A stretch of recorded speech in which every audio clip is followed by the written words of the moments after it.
Hello again.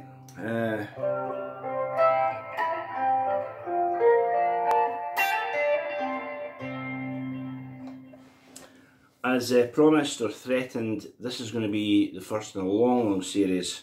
I'll call them like part 1, part 2, part 3, part 4, that'll be original, of videos on Intro / Sweet Jane, which is on Lou Reed's Rock and Roll Animal album.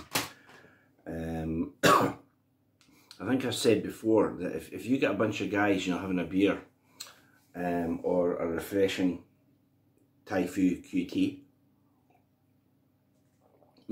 what a delicious beverage, and just talking about the greatest moments in guitar, you know, the usual suspects will come up, and quite rightly so. Eruption, it's got to be there.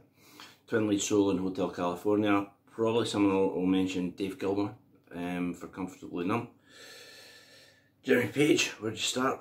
Rock and Roll, 10 Years Gone, Good Times, Bad Times, Communication Breakdown, Since I've Been Loving You. Gary Moore, the same, I would say Rest in Peace. Maybe the original version of Still in Love with You. Jimi Hendrix, Voodoo Child. These are the typical responses to, you know, what's the greatest moment in the history of the guitar. You know, not that any of us are really qualified to say, but you know, it's a subjective thing. We've all got an opinion. But I think that sooner or later somebody will say, what about Intro / Sweet Jane on Lou Reed's Rock and Roll Animal? This album is from a concert in 1973, and to me anyway, it's incredibly interesting because, you know, up till this album came out, Lou Reed was a kind of, you know, art house, New York art, pre-punk scene, and I think there was a kind of triumvirate of David Bowie, Iggy Pop and Lou, who were sort of cerebral art house music, you know, after the breakup of the Spiders and stuff. And Lou had a band called the Tots, and he'd been in the Velvet Underground obviously and written all these songs, and either he or his management or Steve Katz, who produced this album, put together a band that, you know, had White Eagle and Prakash John on the bass, Ray Colcord, and this guitar pairing of Steve Hunter and Dick Wagner. Now if you want to list the greatest twin lead pairings of all time, those two are up there. You know, there's not much argument about that.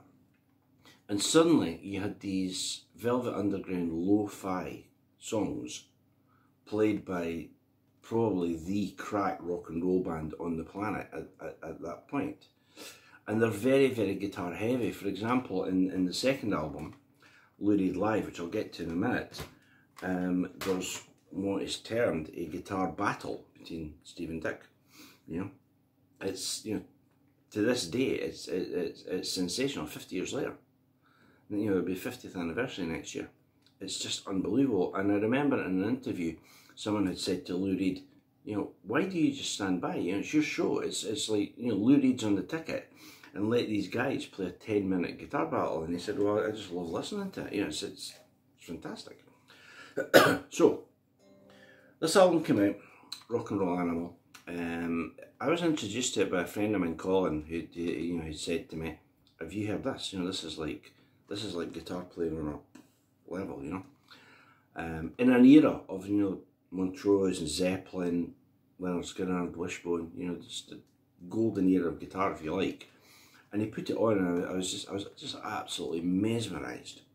And the first track is Sweet Jane, which is a Velvet Underground song that Mott the Hoople covered. And again, it's a fairly basic song. You know that one, right? Mott did a really good version of it. That was in D. It bumps up a key to E for this bit that's coming up shortly. And it has an intro piece where the band play like a prelude, like, you know, the overture, if you like, if it was an orchestra. And I looked at the sleeve and it says Intro S Hunter, you know, Intro stroke Sweet Jane S Hunter, that's Steve Hunter, and then Sweet Jane, written by Lou Reed. Now, the album then goes into a song called Heroine, which if I put on a couple of pedals here, I don't normally play all this stuff straight, but a couple of pedals here. Heroine is the one that goes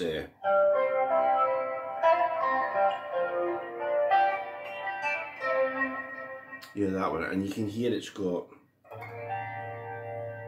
a lot of phasing. It's got a lot of swish to it, right? And then it would go to the normal track list. And about 20 years ago, there was a reissue of this came out with "How Do You Think It Feels," and Caroline says, "How Do You Think It Feels" is the one that goes that one, right? So it's got 2 extra tracks. It's like, you know, like hallelujah, one of your favourite albums is reissued on CD, and they found 2 extra tracks. So when this came out, it would be, if I can read this without my glasses, it'd be Intro, Sweet Jane, Heroine. It then goes into White Light, White Heat, Lady Day, which is like a hugely sort of overwrought ballad. It's absolutely fantastic. And then Rock and Roll, so not the Zeppelin, the Velvet Underground. Anthem. It split fans very much because, you know, I think Lou's Art House fans were like, this is almost heavy metal, but it opened Lou up to the rock and roll crowd who were like, this is like just the greatest band I've ever heard. You know, the guitar playing is sensational. So, in the true spirit of capitalism, I guess, the record company said, well, what tracks did they play that night that weren't on the album? And they released this, Lou did live. Now this has got Vicious, amazing, Satellite of Love, it's a great song to begin with. Walking the Wild Side, which was the hit, that's the one you'd have imagined would be on. I'm Waiting for the Man, which is a Velvet Underground song. Oh Jim and Sad Song, which is part of the Berlin concept album, right? So it's like, well, this album is so great, let's find the tracks on the masters that we didn't use on this album and put out, you know, a part 2. And then, as I say, 20 years later, they find, well, you know, can we find anything else? And they found Caroline Says and How Do You Think It Feels? And they are by no means filler. You could take any of the tracks on either album and say, well, that would be my first pick. You know, it's I'm not saying that the song choice is arbitrary, but this is certainly not a second best version, you know. I'm sure it'll be released at some point in a box set as a double album. You know, I don't think there's any concert footage, which is, for me anyway, a tragedy, because I'd love to see it. But the track that most people remember, or well, remember all of it, but you know, most people's favourite track is this intro, Sweet Jane. And it's never called, oh yeah, Sweet Jane, but with the intro, it's always called Intro, Sweet Jane. It's just always referred to like that. So, on a different video, I just played, you know, the Steve solo and stuff. But I'm going to do a run of videos. This has been more talking than playing, so we'll rectify that. I'm going to do a run of videos on this, and by the end of it, you'll be able to play this whole thing, you know, straight through, you know, if you're inclined to, of course. If I heard a band play this live, I would be rolling about on the floor and asking the barman, you know, buy these guys a drink. I've never really heard it play live, apart from once on a video of David Duchovny from the X Factor and Californication. Now, David Duchovny toured as a rock singer, and he did Sweet Jane, I think it's at the end of the night, and the band started off, you know, with the, you know, the famous intro, but then it just went to a normal version. They didn't do like Stephen Dick solos. So this one coming up is going to be a long one, in the words of Stevie Marriott, and I will try and go through everything. If there's anything that I missed, by all means send me a video or send me an email or whatever and say, oh, you forgot that bit, you know, here's how he plays this bit. Or if there's anything you think, I don't think he plays it there, I think he plays it here, by the same token, do it. That's, as I keep on saying, that's how we'll learn.